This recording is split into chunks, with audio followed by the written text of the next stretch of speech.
प्रेम से बोलिए वृंदावन बिहारी लाल की जय। जय जय श्री राधे। तो चलिए दोस्तों, आप लोग के सामने एक भगवान का कथा कहने जा रहा हूँ, जिसका शीर्षक का नाम है वसुदेव जी को श्याम सुंदर की स्तुति करना। तो दोस्तों, यदि भगवान का कथा आपको अच्छा लगे तो लाइक सब्सक्राइब और कमेंट में ज़रूर आप लोग बताइएगा, ताकि हमारे जो इस कथा में गलतियां हो गई हों तो आगे से सुधारूंगा। इसलिए आप लोग ज़रूर एक कमेंट ज़रूर छोड़ेंगे, और चैनल में पे नए होंगे तो सब्सक्राइब ज़रूर करेंगे। तो चलिए कथा सुनते हैं आप लोग।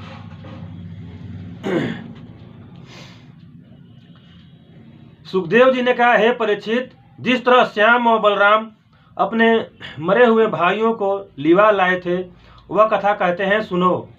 एक दिन राम व कृष्ण दोनों भाई प्रातः काल उठकर जैसे माता व पिता के चरणों को दंडवत करने गए, वैसे ही वसुदेव जी ने अपना सिर श्याम सुंदर के चरणों पर धर दिया। यह हाल देखकर मुरली मनोहर बोले, हे पिता, आप मेरे चरणों पर गिरकर मुझे क्यों दोष लगाते हैं? तो वसुदेव जी ने हाथ जोड़कर विनय किया, हे कृष्ण, तुम पर ब्रह्म परमेश्वर का अवतार होकर जन्म व मरण से कुछ प्रयोजन नहीं रखते। तुम्हारे आदि व अंत को कोई पहुंच नहीं सकता। आज तक मैं तुम्हारी महिमा नहीं जानता था। अब ऋषिश्वरों के कहने से मुझे विश्वास हुआ कि आप त्रिलोकीनाथ हैं और सब जीवों में तुम्हारा प्रकाश रहता है। सूर्य देवता तुम्हारे तेज से प्रकाशित रहकर सब जगत में उजियाला करते हैं। जिस जल से सब जड़ व चैतन्य जीवों का पालन होता है, उसे तुम्हारा रूप समझना चाहिए। चंद्रमा जो अपनी किरणों से अमृत बरसाकर संसारी जीवों व वृक्षों को सुख देते हैं, वायु चलने से जीवों को आराम मिलता है, पर्वत अपने बोझ से पृथ्वी को दबाए रह कर हिलने नहीं देते, गंगा व समुद्रादि कभी नहीं सूखते, सो उनको भी केवल तुम्हारी कृपा से यह सामर्थ्य हुई है।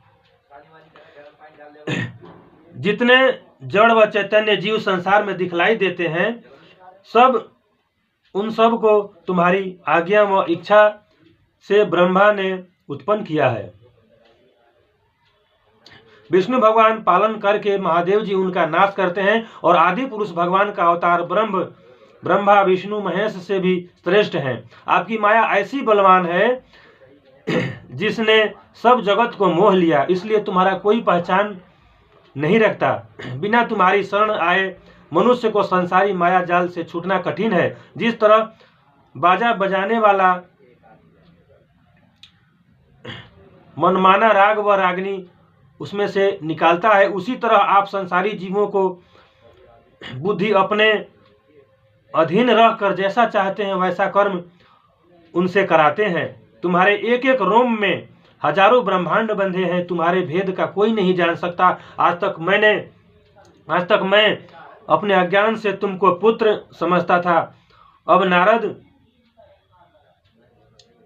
नारद मुनि के कहने से मुझे विश्वास हुआ कि आप किसी के पुत्र व पिता व भाई व मित्र नहीं हैं। केवल पृथ्वी का बोझ उतारने व दैत्य व अधर्मी राजाओं को मारने व हरि भक्तों को सुख देने के लिए यदुकुल में अवतार लिया है। अब मुझे ऐसा ज्ञान दो जिसमें तुमको अपना पुत्र न जानकर आदि पुरुष समझूं। जिस तरह अपने अजामिल ऐसे बहुत पापियों को तार कर मुक्ति दी है, उसी तरह मुझ पर भी दयालु होकर भवसागर का पार उतार दीजिए। जब तक संसार में जीता हूं, तब तक तुम्हारे ध्यान व स्मरण के सिवा माया जाल में न फंसूं। एक चौपाई है छोटी सी। तुम ही सबके सिर जनहारे, पांच तत्व है अंश तुम्हारे। जन्म मैं जान्यो हत्यो ब्रह्म रूप मनु माही, सो माया के मोह में ज्ञान रह्यो कछु नाही। सियावर रामचंद्र शंकर जीव माँ।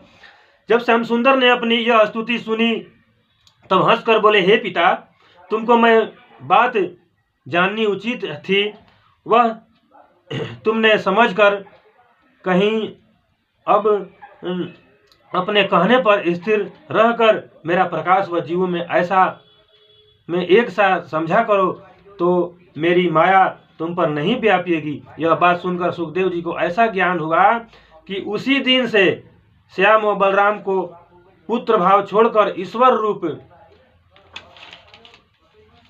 समझने लगे और हरि चरणों में लीन होकर जीव मुक्त हो गए।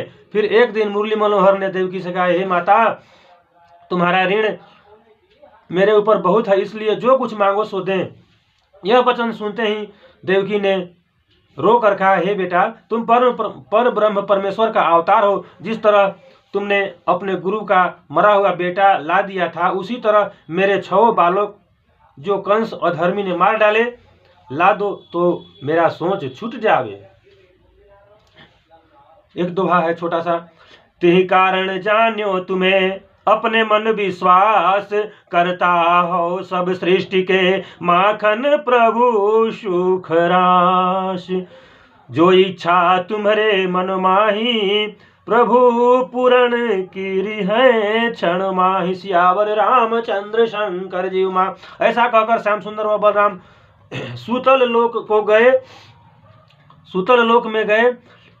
उनको देखते ही राजा बलि आगे आकर ऐसे भाइयों के चरणों में गिर पड़ा और राह में पीताम्बर बिछाता हुआ बड़े आदर भाव से अपने घर ले जाकर जटायु सिंहासन पर बैठाया। दोनों भाइयों के चरण धोकर चरणामृत लिया और वह जल अपने सिर पर आंखों में लगाकर सब घर वालों को छिड़क दिया। दोहा है। बलि राजा चाहत हतौ हरिचरण की रैन, श्री माखन प्रभु दर्शते तन मन पायो चैन। सियावर रामचंद्र शंकर जीव माँ। राजा बलि ने विधि पूर्वक श्याम और बलराम की पूजा करके सुगंध आदि उनके अंग पर लगाया और पुष्पों का गजरा व मोतियों की माला गले में पहनाकर 36 प्रकार के व्यंजन भोजन कराया। वह बड़े हर्ष से राम व कृष्ण के चरण हिलाने लगा और हाथ जोड़कर इस तरह स्तुति की कि हे दीनानाथ, जिन चरणों का दर्शन ब्रह्मादिक देवता, बड़े बड़े योगी और ऋषिश्वर को जल्दी ध्यान में नहीं मिलता, सो अपने दयालु होकर उन्हीं के चरणों में मुझ गरीब की झोपड़ी पवित्र की। इसलिए मैं अपने बराबर दूसरे का भाग्य नहीं समझता। जब मेरा दादा प्रहलाद व शेषनाग जी तुम्हारे भेद को नहीं जानते तो मुझ अज्ञान को क्या समर्थ है जो तुम्हारी महिमा व स्तुति का वर्णन कर सकूं। जिस तरह आपने दयालु होकर घर बैठे अपने चरणों का दर्शन दिया, उसी तरह मेरी स्त्री व लड़के बालों को घर व धन समेत जो मैं भेंट करता हूँ लीजिए और मुझे अपना दास समझकर अपने आने का कारण वर्णन कीजिए। यह अधीन वचन सुनकर केशव मूर्ति ने कहा, हे राजा बलि, एक दिन मरीचि ऋषिश्वर ने 6 पुत्रों ने तरुणाई के गर्भ से ब्रह्मा जी की हंसी की थी। इसलिए ब्रह्मा ने क्रोधित होकर उनको यह श्राप दिया कि तुम लोग दैत्य योनि में जन्म लो। उसी कारण उन 6 बालकों ने पहले हिरण्याक्ष व हिरण्यकशिपु के यहाँ उत्पन्न होकर फिर मेरी माता के पेट से जन्म पाया। यह राजा कंस ने उन 6 बालकों को मार डाला, तब वे तुम्हारे घर आकर उत्पन्न हुए। अब देवकी माता तुम्हारे भाइयों के लिए बहुत सोच करती है, इसलिए मैं उनको लेने आया हूँ। यह वचन सुनते ही राजा बलि ने बड़े हर्ष से उन 6 बालकों को ला दिया और त्रिभुवनपति उन्हें अपने साथ लेकर द्वारका को चले आए। जब देवकी ने 6 बेटों को देखा तब बड़े प्रेम से उठाकर दूध पिलाने लगी। एक छोटी सी चौपाई है। बार बार निज कंठ लगावे, राम कृष्ण को हंसी आवे। उस समय वासुदेव जी और देवकी को विश्वास हुआ कि श्याम और बलराम पर ब्रह्म परमेश्वर का अवतार है। यह समझकर उन्हें बड़ा हर्ष हुआ। श्याम सुंदर की इच्छा अनुसार सब 6 बालकों उन 6 बालकों को ज्ञान उत्पन्न होकर अपने पूर्व जन्म की सुधि आई। तब वे अपने माता व श्याम व बलराम को दंडवत करके उसी समय देवलोक को चले गए। यह दशा देखकर देवकी को बड़ा सोच हुआ, पर श्याम व बलराम के समझाने से संसारी व्यवहार झूठा समझकर वह मन को धैर्य दिया और हरि चरणों में ध्यान लगाकर अपना मन संसारी माया से विरक्त कर लिया। एक छोटा सा दोहा है। यह चरित्र चितलायक है, कहे सुने जो कोय, श्री माखन प्रभु चरण के से कबहू बिलग ना होए।